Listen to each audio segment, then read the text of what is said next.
the background here,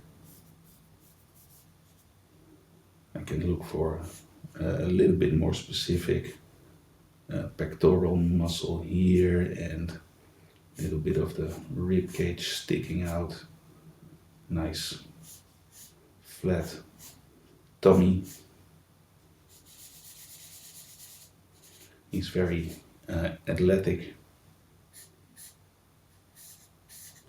very strong, beautiful build.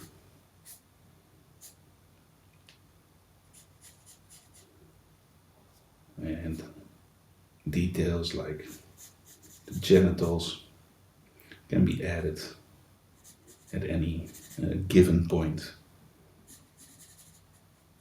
So here the light might be hitting, but it's quite dark hair, so the local value still dictates that it's going to be an overall darker tone.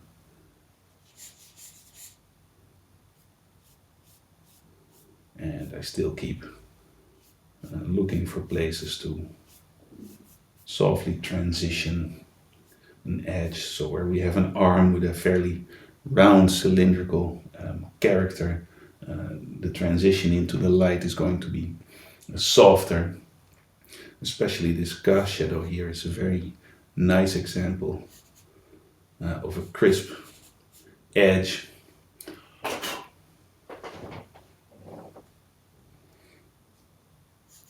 Well,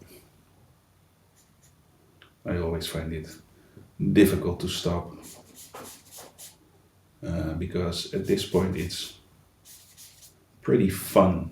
Well, at any point I think it's fun, but I can be pretty, let's say, carefree because my foundation has been built and it's relatively solid.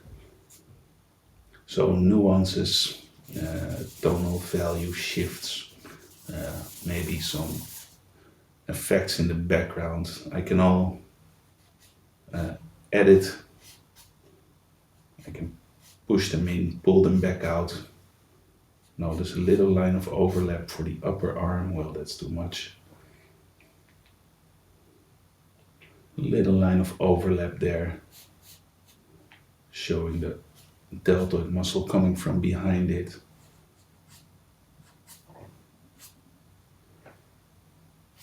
And really don't be afraid to start adding some strong line weight and contrast. Maybe a hint of the nipple.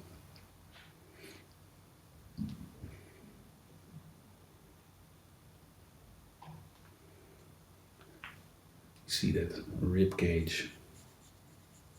Once again, smaller areas I turn towards the sharp tip of my pencil.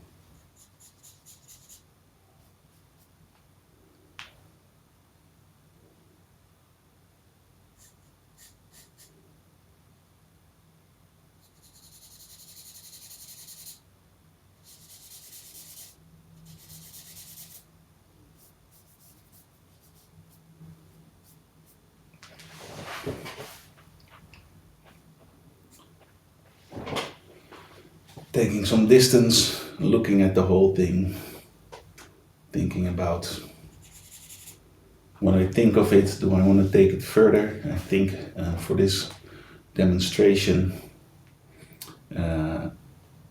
this suffices. Remember the most important thing. Well, apart from having some solid drawing, once you start adding value, is this clear division between light and shadow. And the blocking of the shadow is going to be the most important concern. If you get that working, that so-called posterization, then anything else is going to be much easier to implement. If that division is not working, then all the nuances and flourishes and gradients in the world are not going to save the sketch. I should really call it quits at this point. But you know, enjoying myself too much.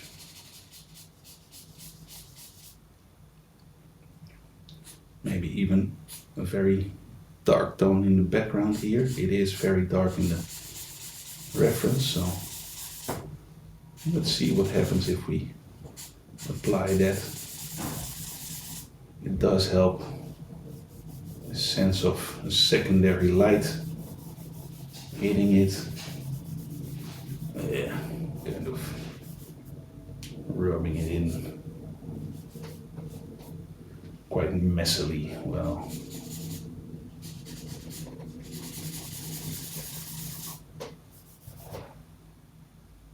maybe just a bit around the shoulder as well.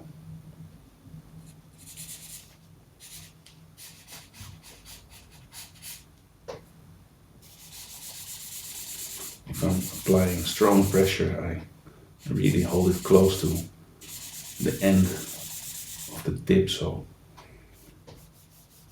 as to not break it. Well, I should make more of this background now, but at least it shows you that you have some options, and you can consider, especially for the background, different treatments to see what works. And I don't mind you experimenting with this. Yes, some things are going to work better than others, but the overall lighting situation on the figure itself, that is still going to be most important.